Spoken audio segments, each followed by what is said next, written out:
오늘은 1984년을 열어주는 새해 첫날입니다. 그러면서도 동시에 하나님께서 우리에게 주신 거룩한 주일입니다. 정말 복된 날이요 기쁨이 날입니다. 삼위일체의 하나님, 성부의 하나님, 성자의 하나님, 그리고 성령이 하나님께서 주시는 진정한 복이, 진정한 축복이 여러분 한 사람 한 사람에게 그리고 그 가정에게 내리시기를 기원합니다. 오늘 봉독한 말씀은 예수님의 탄생에 관한 기사입니다. 그 봉독한 말씀 중에서 22절, 23절에 의거하여서 임마누엘에 관한 말씀을 살펴보고자 합니다. 그리하여 임마누엘이란 이런 놀라운 복이, 임마누엘이라고 하는 이런 놀라운 축복이 우리 한 사람 한 사람에게 그리고 교회의 신년에 내리시는 복이 축복이 되기를 다시금 기원을 합니다. 22절과 23절을 다시 한번 봉독하겠습니다. 이 모든 일이 된 것은 주께서 선지자로 하신 말씀을 이루려 하심이니 가라사대 보라 처녀가 잉태하여 아들을 낳을 것이요 그 이름은 임마누엘이라 하리라 하셨으니 이를 번역한즉 하나님이 우리와 함께 계시다 하리라. 여기 처음에 보니까 이 모든 일이 된 것은 이런 말씀이 있습니다. 이 모든 일, 그것은 무엇을 말씀하는가 하면은 18절에서부터 21절까지 그 앞에서 말씀된 예수님의 탄생에 관한 기사, 그리고 그렇게 태어난 아기의 이름을 예수라고 하라는 것. 예수라는 것은 자기 백성을 저희들의 죄에서 구원할 자라는 것을 뜻하는 것인데 그 아기의 이름을 예수라 하라는 것, 이와 같은 것이 이 모든 일이라는 것의 내용이 되겠습니다. 이와 같은 일이 다 이루어지게 된 것은 하나님께서 선지자들에게 하신 말씀을 이루어지게 하려 하신다, 그렇게 되었습니다. 여기에서 이 선지자라는 것은 이사야를 말합니다. 그러니까 이사야가 이미 예언한 그 예언이 그대로 다 실현이 되었다, 그대로 다 이루어지게 되었다 하는 것을 여기에서 말씀해 주고 있습니다. 그래서 성경에 보면은 임마누엘이라 그랬는데 임마누엘이라는 이런 이름은 이사야에서 처음 나오게 됩니다. 그리고 그 다음에 이 이름은 어디에 어떻게 있느냐 그 분포를 잠깐 살펴본다고 하면은 이 임마누엘이라고 하는 이 이름은 이사야 7장 14절과 이사야 역시 8장 8절에 나옵니다. 그리고 그 다음에 이사야 7장 14절을 인용한 오늘 저희들이 봉독한 마태복음 1장 23절에서 이 임마누엘이라는 이러한 말씀이 나옵니다.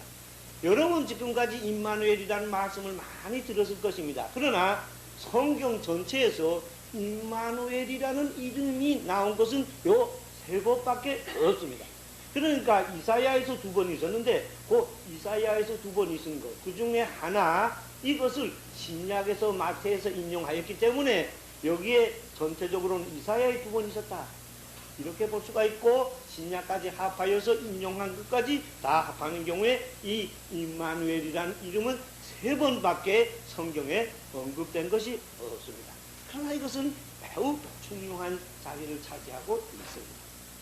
그러면 임마누엘이란 뜻은 무엇인가? 아까 저희들이 봉독한 그 말씀과 같이 임마누엘이라 하리라. 이를 번역한즉 하나님이 우리와 함께 계시다, 그런 뜻이라고 여기에서 밝혀주고 있습니다. 히브리 말입니다. 임마누엘, 엘이라는 건 하나님이라는 말씀인데 임마누엘, 하나님이 우리와 함께 계시다라는 그러한 히브리 말이 임마누엘입니다. 그런데 여기에 보면은 이 임마누엘이란 말, 여러분들이 시간 우리들이 임마누엘에 대해서 잘 정리하고 넘어갑시다. 임마누엘이란 이 말은 사람의 이름으로 되어 있습니다. 아기를 낳을 것인데, 아들을 낳을 것인데 그 이름을 임마누엘이라 하라 이렇게 됐으니까 임마누엘이라는 것은 사람의 이름으로 되어 있습니다. 그러나 성경을 통하였건 그 이외의 모든 역사를 통하였건 임마누엘이란 이름을 가진 인물은 한 사람도 없었습니다. 찾을 수가 없습니다. 임마누엘이란 이름으로 그렇게 불리운 사람은 한 사람도 없는 것입니다. 여기에서 이제 문제가 나오게 됩니다. 그러면 이사야가 여기에서 아들을 낳으면 임마누엘이라 하리라 이렇게 말을 하였는데, 그러면 이사야가 여기에서 말하는 그 임마누엘이란 것은 과연 실제 역사상의 인물로는 누구였겠는가? 이와 같은 것이 이제 문제가 되게 되었습니다. 학자들은 고래로부터 이와 같은 것을 논의로 삼아서 여러 가지 여러 모양으로 반론, 의론이 나오게 되었습니다. 임마누엘이라는 이름을 가진 사람은 하나도 없기 때문에 그렇습니다. 그래서 어떤 사람은 어떻게 주장하는가 하면, 이 임마누엘은 누구를 말하는가 하면은 이사야가 임마누엘에 대해서 예언을 했는데 아이를 낳을 것이다. 그 이름을 임마누엘이라 하리라 이렇게 예언을 했는데, 이사야가 누구 앞에서 예언을 했는가 하면 자기가 그 당시에 살고 있던 그때 아하스 왕, 남유다 아하스 왕 앞에서 예언을 했기 때문에 이것은 아하스 왕의 아들에 대하여 예언한 것이다. 그러니까 여기에 임마누엘이라는 것은 아하스 왕의 아들 히스기야를 말하는 것이다. 이렇게 이제 주장하는 사람도 있습니다. 거기에 대해서 어떤 사람은 그것은 아니다. 이래서 아니다. 거긴 각각 이유가 있습니다. 어떤 사람은 아니다. 이사야가 아하스 왕 앞에서 말했는데 사실은 이사야가 그때 아직 나지 않은 자기의 아들, 앞으로 날이라고 예상되는 자기의 아들에 대해서 이것을 임마누엘이라고 했을 것이다. 이렇게 이제 주장하는 분도 있습니다. 여러분은 임마누엘을 어떻게 지금까지 보았습니까? 또 어떤 사람은 어떻게 말씀하는가 하면은 여기에 이사야가 임마누엘에 대해서 예언을 하였는데 이사야 7장 14절에서 여인이 아들을 낳을 것이다. 그 이름을 임마누엘이 하리라 그랬는데 여기에서 여인이라고 말하는데 이거 처녀라고 그랬습니다만은 이것은 젊은 여자라는 뜻이 됩니다. 이것은 이렇게 되어 있지만은 학자들이 이러이러한 이유로 이것은 복수로 볼 수가 있다. 단수가 아니고 여러 여자로 볼 수가 있다. 그러니까 어려운 처지를 당하였을 때 이사야 당시에 아기 벤 여인들 전체를 말하는 것이니 아기 벤 여인들이 이제 낳을 아이들 그 중에서 임마누엘이라고 이렇게 이름을 부르는 아이가 나오고 그가 백성들을 구원한다. 이러한 의미에서 이것은 우리들이 받아들여야 한다. 이렇게 주장하는 사람들이 있습니다. 그에 또 다른 주장이 물려 있습니다. 이렇게 되니까 주회자들 간에 일치를 보지 못하고 있는 것이 현황이다. 이렇게 볼 수가 있습니다. 이사야가 과연 누구를 말하였을까? 이와 같은 것이 문제가 되고 있다. 그런 말씀입니다. 그러나 반론, 의론이 있습니다만 대체적으로는 어떻게 보는가 하면 여기에 이 임마누엘이라고 이사야가 말한 것은 이것은 메시아, 그리스도, 구세주와 연관이 되는 것이다. 이사야가 직접 그렇게 딱 알았건 몰랐건가를 만하고 요 임마누엘이란 것은 구세주와 연관이 되는 것이다. 그러니까 예수의 탄생에 대한 예언이다. 임마누엘이라는 것은 예수님을 가르치는 것이다. 이렇게 이제 보는 것이 대체적으로 가장 큰 주리론이 되어오는 해석이다. 그렇게 볼 수가 있습니다.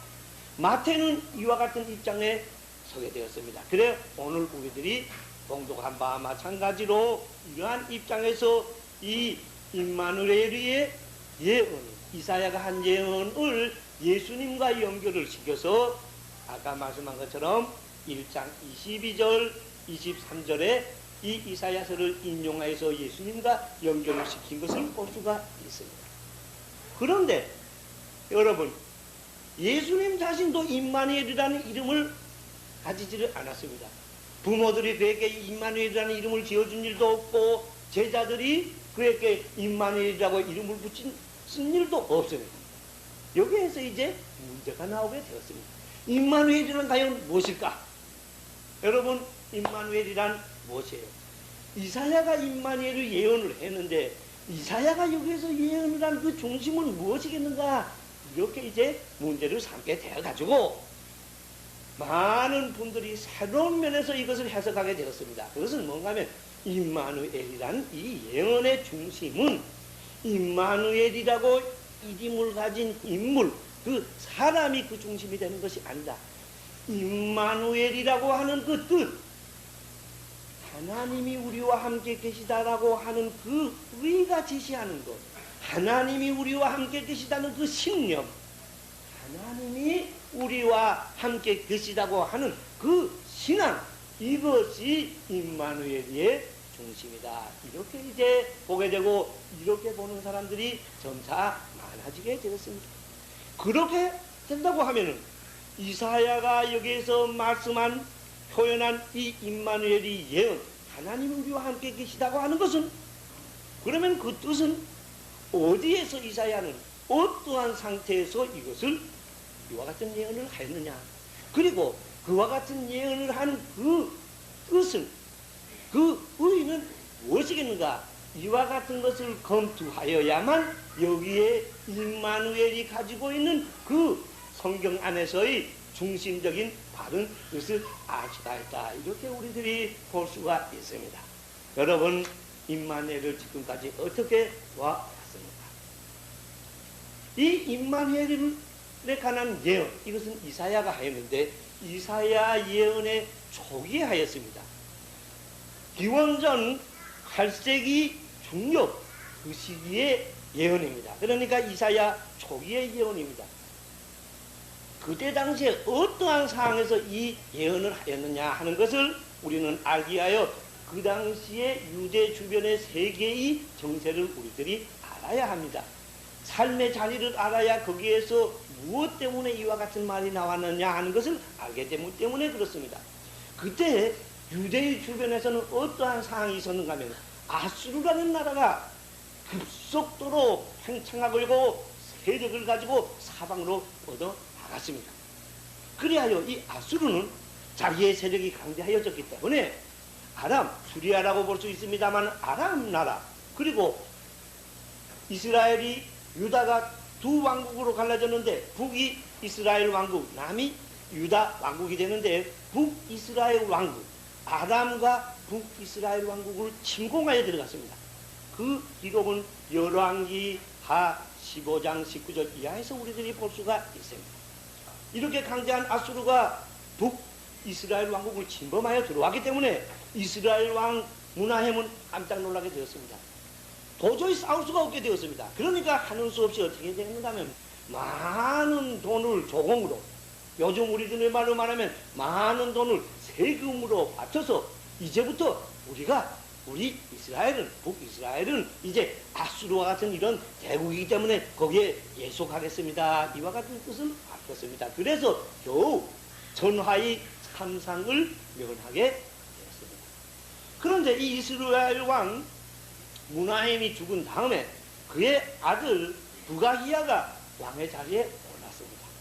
이 부가히야도 그 아들도 아버지와 같은 정책을 그대로 따랐습니다. 그러니까 아수르에 대해서 역시 머리를 숙이고 거기에 조공을 바치고 그리고 예속의 그와 같은 입장을 취하게 되었습니다. 그런데 나라에는 언제든지 여러 파가 있습니다. 아수르에 대해서 머리를 숙이고 그리고 거기에다 조공을 바치는 것을 좋아하지 않는 파들이 있었습니다. 이와 같은 파들이 그 아버지 시대에는 어떻게 세력을 규합시키지 못하였는데 아들이 즉위하게 되니까 그 아들이 시대에 자기들 반대 세력을 규합하였습니다. 그래가지고 반역을 도모하였습니다. 그래서 이 아들 부가히야가 즉위하여서 2년이 되었을 때 그 반대 세력들은 그 왕 부가히야를 죽여버렸습니다. 그리고 그와 같은 반역을 한 반대 세력에 거기에 우두머리가 되는 베가가 이제 왕이 되었습니다. 그래서 이스라엘 왕은 이제 베가 왕으로 옮겨지게 되는 것입니다. 이렇게 되니까 여기에서 자연히 이 베가 왕은 아수르에 반대하는 입장에 서서 왕이 되었기 때문에 아수르에 반대하는 이와 같은 입장에 서게 되었습니다. 그래야 해서 아까 아수르가 아람을 공격했다 그랬죠? 아람을 공격한 그 아람 왕 르신과 같이 동맹을 묶었습니다. 우리가 이제 같이 손을 합해가지고 아수르를 우리가 물리치자, 이렇게 동맹을 하게 되었습니다. 이렇게 동맹을 하게 되니까 이제 이분들이 그러면 남유다도 우리들이 반아수르 동맹에 같이 손을 합해가지고 우리들이 아수르를 물리치자, 이와 같은 생각을 하여서 남유다 왕국에 대해서 동맹할 것을 제의했습니다. 그런데 그때 당시에 남유다 왕국의 왕은 누구였는가 하면 잘 아시는 아하스 왕이었습니다. 이 아하스 왕은 이것을 거절했습니다. 나는 반아수르 그러한 동맹에 가입하지 않겠다, 이렇게 이것을 거절하였습니다. 여기에서 이제 거절을 당한 북이스라엘 왕국 베가, 그 왕 베가와 그리고 아람 왕 르신, 이분들은 화가 났습니다. 진노하게 되었습니다. 그래야 해서 어떻게 됐는가 하면 이 두 나라가 합세하여서 남유다 왕을 정벌하자, 남유다 왕국을 멸망시키자, 이렇게 하여서 군사를 일으키게 되었습니다. 그것이 이 예언을 할 때 당시에 세계 정세라, 그렇게 말씀드릴 수가 있는 것입니다. 이사야 7장 1절 이하에 보면 그와 같은 기록이 있습니다. 그때 이사야 7장 2절을 제가 한번 여기에 봉독하면 이렇습니다. 혹이 다윗의 집에 구하여 가로되, 다윗의 집이란 것은 남유다 왕국으로 말하는 것입니다. 남유다 왕은 아하스 왕 그 집에 구하여 가로되 말하게 돼. 아람이 에브라임과, 아람이란 건 아람 나라요, 에브라임이란 것은 북이스라엘 나라를 말하는데, 이 두 나라가 동맹하였다 하므로 동맹하여 가지고 우리를 쳐들어온다, 이렇게 되어 있으므로 왕의 마음과 아하스 왕의 마음과 그 백성의 마음이 살림이 바람에 흔들리는 것 같이 흔들렸다, 벌벌 떠게 되었다. 자, 어렵게 생각할 것 없어요. 지금 이 시간 특보입니다, 뉴스입니다 하고서 38선 이북에서 공산당들이 김일성이 천일에 왔습니다 할 때 우리는 어떻게 하느냐? 거기에 무력이 더 강하다, 이러한 상황에 처하게 된 것입니다. 이렇게 해가지고 남유다 왕국은 매우 어려운 처지, 위기에 처하게 되었습니다. 어쩔 줄은 몰랐습니다. 벌벌 떨기만 했습니다. 바람에 흔들리는 나무처럼 어찌할 바를 몰랐습니다. 이러한 때에, 여건이 이러하였을 때에 하나님의 명령이 이사야에게 내린 것입니다. 그러니까 하나님의 명령을 받고 이사야는 자기의 아들, 맏아들 스알야숲을 데리고서 아왕을 찾아갔습니다. 그래서 아왕에게 하나님이 그러한 처지에 놓였을 때 어떻게 하라는 것을 여기에서 말씀합니다. 거기에서 하는 말씀이 뭔가 하면은 10장 4절에 삼가 조용하라, 떠들지 말라, 흔들리지 말라, 조용하라. 그리고 뭘 하라 그랬는가 하면 9절에 보면은 너희가 믿지 아니하면, 여호와를 믿지 아니하면 굳게 서지 못하리라. 너희 나라는 굳게 서지 못하리라. 뒤집어 말씀하면은 조용하라, 떠들지 마라. 너희가 여호와를 굳게 믿으면, 신앙하면, 의지하면 너희 나라는 굳건하게 선다, 이런 것을 여기서 말씀하셨습니다. 너희가 신앙하기만 한다면, 그러면 여호와를 신앙하기만 한다면 너희 나라는 확고히 설 것이니 너희는 조용하라.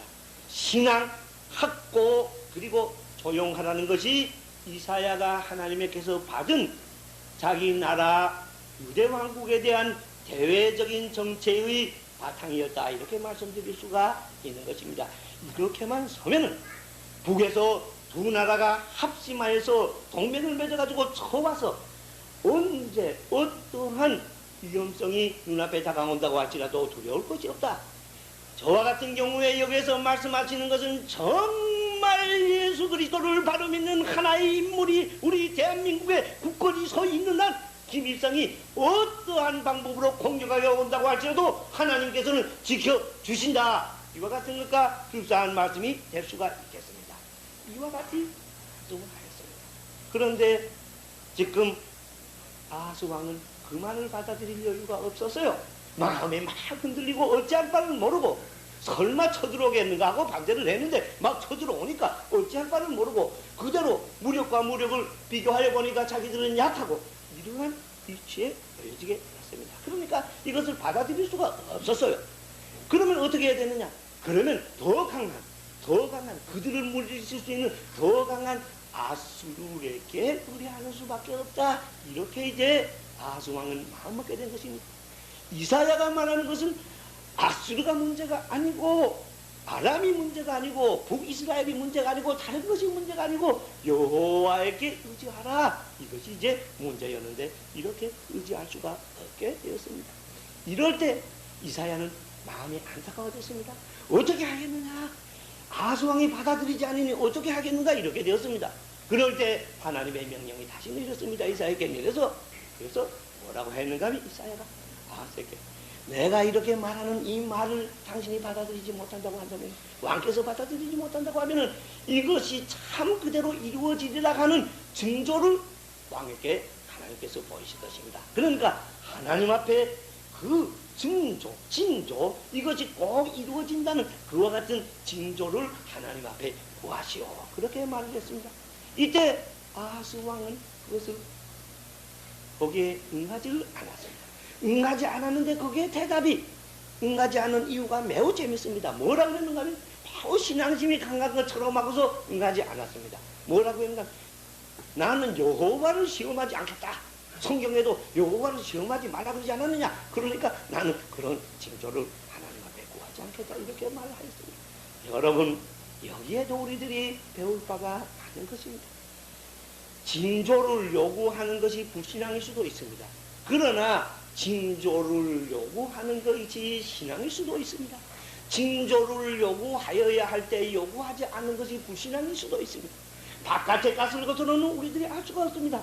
무엇으로서 그것을 식별할 수가 있느냐? 알 수가 있는가 하면 그가 징조에 관한 마음의 자세를 가지고 있을 때 인간이 자기를 하나님께서 주시는 그 의사에 자기가 좋든 나쁘든 그대로 복종할 그러한 마음이 있느냐 없느냐 하는 데 있는 것입니다. 지금 아하스 왕은 하나님을 믿지 않아요.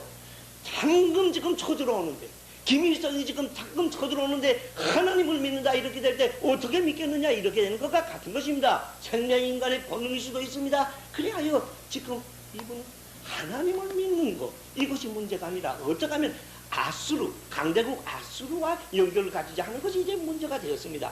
그러니까 지금 이사야의 그 말을 따를 수가 없어요.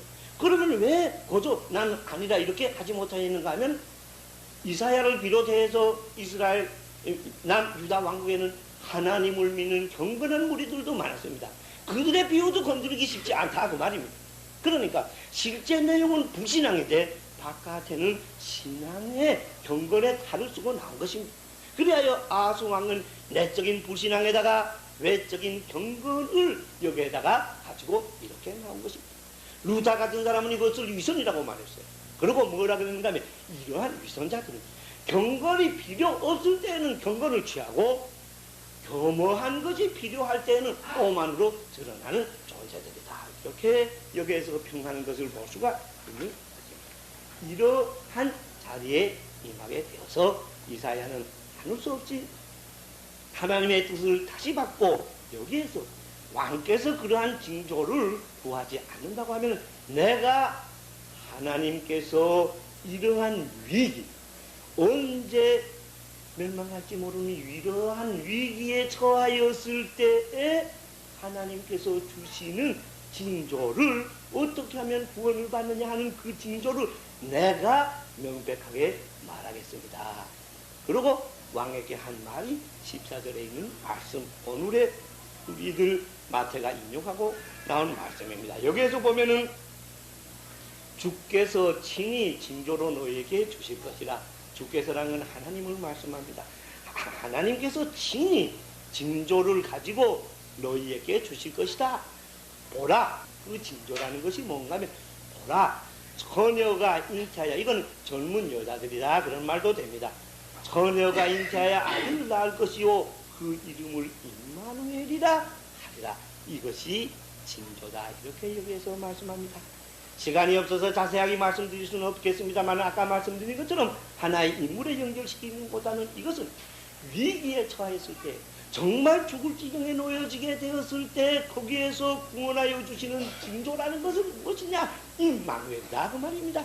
하나님이 우리와 함께 계시다 하는 것, 이것이 그의 신앙이 되는 것, 또 실제 그렇게 되어지는 것, 이것이 위험에서 구원하여 주신 징조다. 이렇게 여기에서 말씀하고 있는 것입니다. 이러한 이 예언에 자기의 아들, 아까 말씀드린 것처럼 수알야숲을 데리고 가서 말했습니다. 그런데 여러분, 여기에서 수알야숲, 이사야에게 아들이 있었는데 수알야숲이라는 요것을 기억하여 주시기를 바랍니다. 임마누엘 예언할 때 아들 수알야숲을 데리고 갔는데 요것을 기억하여 주시기를 바랍니다. 왜 그런가 하면 요 수알야숲이라는 건 성경법 밑에도 나와 있는 것처럼 그 뜻이 무엇인가 하면 남은 자가 돌아오리라, 남은 자가 돌아오리라는 그러한 뜻이 요 수알야숲이라는 맏아들의 그 이름의 뜻입니다. 그 다음에 여기에서 아들의 이름이라 하는데 또 하나의 아들 있습니다. 요 뜻을 양쪽을 우리들이 알고 여기에서 이 내용을 우리들이 보는데 보면은 많은 뜻을 밝히는데 도움이 될 것입니다. 또 하나의 이름, 아들의 이름이 있는데 그것은 뭔가 하면 매우 깁니다. 읽기도 좀 복잡합니다. 마헬 살랄 하스바스, 이런 이름입니다. 마헬 살랄 하스바스라는 이와 같은 아들인데 요 아들의 이름의 뜻은 무슨 뜻인가 하면은 노략이 속함, 적들이 와서 노략하여가지고 빼앗아가는 것이 속히 이루어진다, 그러한 뜻이 됩니다. 이 두 번째 아들, 이 아들이 보여주는 그 뜻은 무엇을 말씀하는가 하면 이와 같은 것은 여호와를 믿지 않는 그와 같은 상태에 놓인 사람들에게는 하나님의 징계가 임하고 하나님의 채찍이 임한다는 것을 여기에서 상징을 하게 됩니다. 자 보세요. 그때 남유다 왕국 아수왕을 비롯하여서 조야가 벌벌 떠던 상태, 김일성이 쳐들어왔다고 하는 이와 같은 상태, 그와 같은 그 상태가 바로 이것이 되는 것입니다. 노략이 속히 이루어진다, 이와 같은 그 상태를 상징하는 것인데 이것이 그때 당시의 사회 그리고 그 이후의 인류의 역사에 계속하여 보는 면에서는 내려오고 있는 것입니다. 그러나 여기에 분명히 알아야 하는 것은 현상, 우리들이 보는 사태가 아무리 그렇게 위급하다고 할지라도 아무리 참담하다고 할지라도 그것으로서 하나님께서 택하여 준 이스라엘 백성이 전멸은 하지 않는다. 지금 이 어려운 징계 속에서 남은 자가 꼭 나오게 된다, 이렇게 되었습니다. 맏아들의 이름은 뭡니까? 수알야숲이죠. 남은 자가 돌아온다. 싸움에 나가서 거의 다 죽는다. 그러나 그 소수의 자가, 남은 자가 돌아오리라. 이렇게 큰 징계를 받는다. 그러나 그 징계를 받는 안에 그래도 하나님께서는 꼭 하나님 앞에 무릎을 꿇는, 그리고 임마누엘, 하나님과 더불어 함께 사는 그러한 남은 자를 꼭 남겨두신다. 이와 같은 것이 여기에 연결이 되는 것입니다. 그래야 이렇게 남은 자에게 임마누엘의 역사가 이루어진다, 이렇게 이제 보게 됩니다. 그래야 남은 자에게 임마누엘 역사가 이루어져서 이것을 가지고 구원을 얻는 역사가 오게 된다. 그렇기 때문에 임마누엘 예언에 이사야가 자기의 맏아들 수알야숲, 남은 자는 돌아오리라 하는 그러한 뜻을 가진 그 아들을 같이 데리고 가는 것은 이러한 면에서 매우 깊은 뜻이 있다, 이렇게 이제 보는 분들이 많습니다. 여하간 문제는 속에서 무엇인가? 임마누엘, 하나님이 우리와 함께 계시다, 이것이 위기에 처한 상태에서 구원함을 받게 되는 징조다, 구원함을 받게 되는 원동력이 된다, 이와 같은 것을 여기에서 밝히 보여주는 것입니다. 여러분, 우리들은 이와 같은 이 사실을 구약 성경 안에서 볼 수가 있습니다. 위기에 처해 있을 때 임마누엘, 하나님이 함께 계심으로 거기에서 구원하는 받는 사실을 구약에서 우리들이 볼 수가 있습니다. 이것이 예수님에게 와서는 완벽하게 우리들에게 성취되었습니다. 그리고 신약에 와서는 구약보다도 보다 더 높은 차원에서 이와 같은 것을 볼 수가 있습니다. 그리고 이것이 완성이 되는 것은 부활의 그 아침, 우렁찬 나팔 소리가 나는 재림의 그 아침, 이것이 완성이 된다, 그렇게 볼 수가 있습니다. 여러분, 죽느냐 사느냐, 인민군이 지금 다 쳐들어왔다. 6.25 그때를 한번 회상해 보세요. 죽느냐 사느냐는 이러한 어두움 속에서 어찌할 바를 모르는 그와 같은 속에서 성경이 말씀하시는 구원하여 주는 징조는 무엇이냐? 이것이 임마누엘이었습니다. 지금도 그렇습니다. 앞으로도 그렇다 하는 것이 임마누엘의 예언이 우리들에게 보여주는 것입니다. 이와 같은 내용은 성경에 가득 차 있습니다. 구약에서 한두 가지 한번 살펴봅시다. 여러분, 이스라엘 역사 구약에서 가장 어려운 위기에 처한 때가 언제입니까? 또 가장 큰 구원을 받은 것은 무엇이었습니까? 우리들이 더 말할 필요도 없이 애굽에서 단노의 생활로서 멸망할 수밖에 없던 그러한 자리에 놓여 있었을 때, 몸도 그렇고 정신도 그렇고 이렇게 놓여 있었을 때가 가장 위험한 때였고, 거기에서 구원함을 받은 것, 출애굽하는 것, 기독교는 출애굽의 종교다 이렇게 말하는데 거기에서 빠져나오게 되는 것, 이것이 가장 큰 구원이라고 볼 수가 있습니다. 이와 같은 것을 이루게 할 때 그 지도자 인물을 누구를 선택하였습니까? 다 잘 아시는 바와 같이 모세입니다. 모세를 80년간 훈련하였습니다. 40년간은 문화권 안에서, 애굽의 문화권 안에서 그를 교육시켰습니다. 그리고 또 40년은 미디안 광야에서 하나님과의 관계에서 고독 속에서 그를 교육시켰습니다. 그리하여 때가 찼다고 생각했을 때 그는 하나님께서는 불러서 그에게 이렇게 큰 임무를 주자고 했을 때 모세는 이제 자기의 실상을 알았기 때문에, 문화권에서 40년만 공부하는 그때는 자기가 하겠다고 나섰지만은 고독의 광야에서 40년간 하나님의 훈련을 받은 모세는 자기가 어떠한 것을 알았기 때문에 자기는 할 수 없다고 하나님 앞에서 벌벌 떨었습니다. 그때 하나님께서 하신 말씀이 무엇입니까? 임마누엘, 내가 너와 함께 하리라. 여기에 그대로 순종하고 나갔을 때 출애굽의 역사, 홍해가 갈라지는 역사가 여기에서 이루어진 것을 우리들은 볼 수가 있습니다. 모세가 죽은 다음 어떻게 되었습니까? 이스라엘 사람들이 죄를 지었기 때문에 속히 들어갈 수 있는 가나안 땅, 가나안 복지로 들어가지 못하고 40년간 광야를 헤매게 되었습니다. 지칠 대로 지쳤습니다. 이와 같은 상태, 모세는 죽고 지도자는 죽고 이제 모세도 갈 수 없는 이와 같은 상태에서 적과 꿀이 흐르는 그 가나안 땅으로 들어가려고 할 때 여기에 지도자는 누구였습니까? 그 젊은 지도자는 젊은 여호수아였습니다. 여호수아가 어떻게 감히 내가 하겠느냐고 이러한 마음을 가질 때 하나님께서 뭐라고 했습니까? 내가 너와 함께 하리라, 임마누엘입니다. 이렇게 해서 여기에서 여호수아에 의하여 가나안에 들어가서 가나안 복지를 이스라엘 자손들이 차지하는 이와 같은 역사가 여기에 이루어진 것을 볼 수가 있습니다. 그 위에 이스라엘 나라는 여러 가지 위기에 처했습니다. 그럴 때 하나님께서는 선지자들을 통해서 내가 너와 함께 하리라, 임마누엘 하리라, 이와 같은 것을 우리들이 볼 수 있는데, 이것으로서 그 민족을 정신적으로, 영적으로, 육적으로 이렇게 원하는 것을 볼 수가 있습니다. 이런 경우 이 임마누엘 하리라고 하는 임마누엘의 역사는 그 소수의 사람들에게 갔다는 것을 우리들은 기억하여야 합니다. 모세, 여호수아, 예레미야 이와 같은 선지자, 이런 그 소수를 통하여서 내려왔다는 것을 우리들은 볼 수가 있는 것입니다. 여러분, 임마누엘, 장소적으로 보면 임마누엘은 어디입니까? 구약에서는 성막입니다. 장막입니다. 그리고 정착된 다음에는 성전이었습니다. 이것이 임마누엘, 거기에서 하나님이 인간과 함께 계셨습니다. 그러나 이것이 우리들에게 완전한 상태로 본 때가 있습니다. 그것이 무엇입니까? 예수님의 탄생이에요.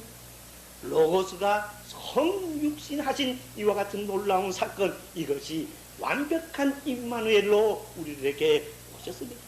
33년간의 생애를 가지고서 율법을 완성하여 인간이 참 하나님 앞에 의로운 길을 열었고 자기가 그와 같은 길을 열었기 때문에 죽을 수밖에 없는 죄인들을 대신하여서 십자가에 달려서 모든 사람들이 하나님과의 관계가 바로 세워지는 이런 구원의 길을 완비하고 열어주셨습니다. 그리고 죽으신 다음에 다시 부활하셨죠. 그래서 우리 만인에게 이것이 사실이라는 것을 실증하여 주셨습니다. 그리고 어떻게 하셨어요? 승천하셨습니다. 승천하신 다음은 어떻게 되었습니까? 승천하신 다음엔 임마누엘이 무엇으로 오십니까? 예수님이 가셨지만 내가 가면 더욱 좋은 것으로 온다. 시간과 공간에 구애됨을 받지 않은 예수님이 이 땅에 임마누엘로 오셨지만 인간으로 오셨기 때문에 시간과 공간에 제한을 받았습니다. 예루살렘에도 나사렛에도 동시에 있을 수는 없었습니다. 그러나 예수님이 승천하신 다음에는 어떻게 되었습니까? 삼위일체의 제3위이신 성령께서 임마누엘로 우리들에게 오신 것입니다. 보다 깊은 차원에서, 보다 높은 차원에서, 보다 넓은 차원에서 부활의 그 아침까지 어디를 근거로 하여 오십니까? 교회를 근거로 하여서, 에클레시아를 근거로 하여서 임마누엘로 성령께서 오신 것입니다. 자 보세요.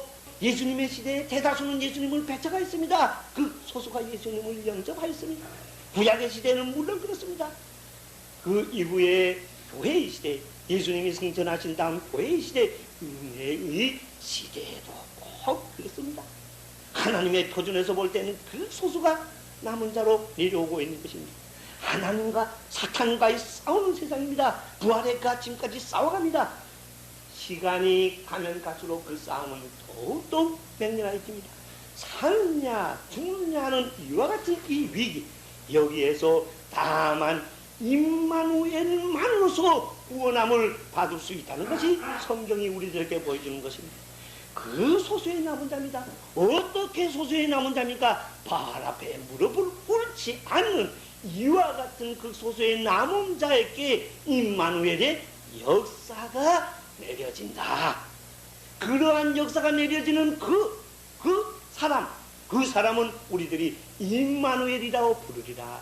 가장 완벽하게 이 땅에 보여주신 사람, 그것은 예수 그리스도인 것은 말할 수가 없는 것입니다.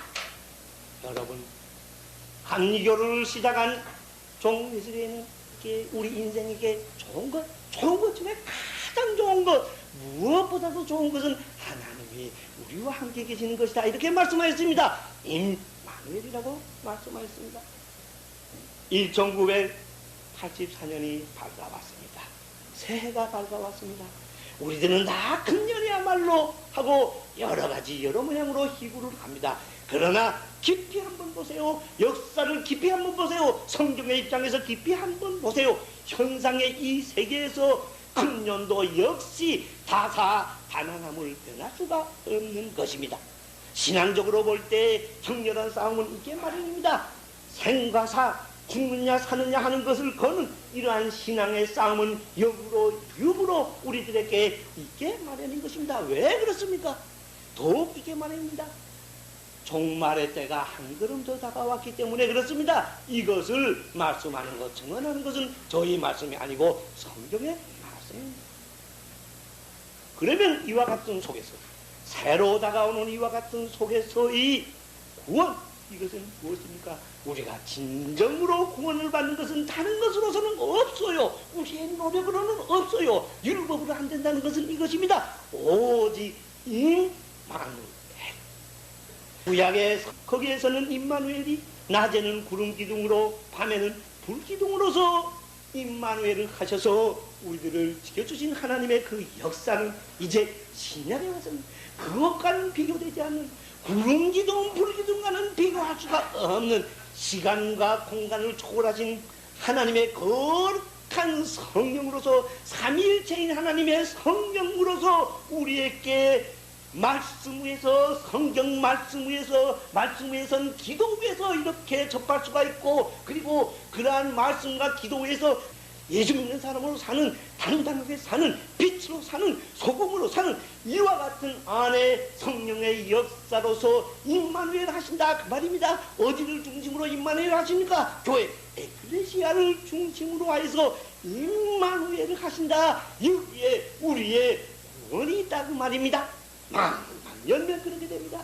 임마누엘의 자리에 있게 되면, 하나님이 우리와 함께 계시면은, 하나님이 우리 편이시면 어떻게 됩니까? 우리의 삶은 로마서 8장의 삶이 되는 것입니다. 우리의 삶, 내가 확신하노니 사망이나 생명이나 천사들이나 권세자들이나 현재 일이나 장래일이나 능력이나 높음이나 기쁨이나 다른 아무런 피조물이라도 임마누엘 한 우리를 우리 주 그리스도 예수 안에 있는 하나님의 사랑에서 끊을 수 없으리라 하는 이러한 삶, 이것이 임마누엘 한 신약의 예수 믿는 사람들의 삶의 자세다. 빛으로 소금으로 천사도 부러워하고 예언자도 무섭게 되는 이와 같은 삶, 예수 믿는 사람의 삶, 당당한 사람, 어깨가 으쓱할 수밖에 없는 이와 같은 삶, 자기의 힘으로서 하는 것이 아니라 성령이 역사하는 속에서, 임마누엘 하는 속에서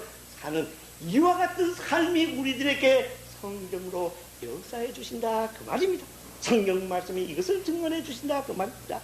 사랑하는 교우 여러분, 새해에는 1984년에는 우리 교회에게, 그리고 그 지체인 우리 각 사람에게 이와 같은, 지금 말씀하는 이와 같은 임마누엘, 이러한 복이, 축복이 함께 하시기를 다 같이 지금 하나님 앞에 새벽도 기도합시다. 하나님 아버지 감사합니다. 새해 첫날, 거룩한 날, 이 복된 날, 이 기쁨의 날, 우리에게 주어진 이 교회 교우들이 한자리에 모여서 지체로서 마음을 열고 아버지 앞에 신령과 진리로서 예배 드릴 수 있는 이런 귀한 은총을 허락하여 주신 것을 감사를 드립니다. 오늘은 더욱 우리에게 임마누엘에 관하여서 말씀을 주셨습니다. 아버지 임마누엘, 하나님이 우리와 함께 계시다, 이 이상의 역사는 없는 줄로 압니다. 창세기에서부터 계시록까지 이에 대한 증언이 되었습니다. 우리들이 차근차근 하나하나 살펴보았습니다. 아버지, 밝아온 이 새해에는 이 땅의 형상이 아무리 사납게 질풍으로 몰아친다고 할지라도, 우리들이 여건이 아무리 예수 믿기에 어려운 여건으로 보인다고 할지라도, 이러한 위기 속에서 임마누엘, 하나님이 우리와 함께 하시는 이러한 놀라운 축복으로 말미암아 우리 교회가, 그리고 이 자리에 지금 무릎을 꿇은 한 사람 한 사람의 지체인 우리 각자가 주님의 은총으로 승리하여서 구원함을 받고, 어두우면 어두울수록 더욱더 빛을 발휘하고, 썩어져가면 썩어져갈수록 더욱더 소금의 이력을 여기에 보여서 예수 믿는 사람으로서의 당당한 임마누엘한 이러한 삶이 열릴 수 있도록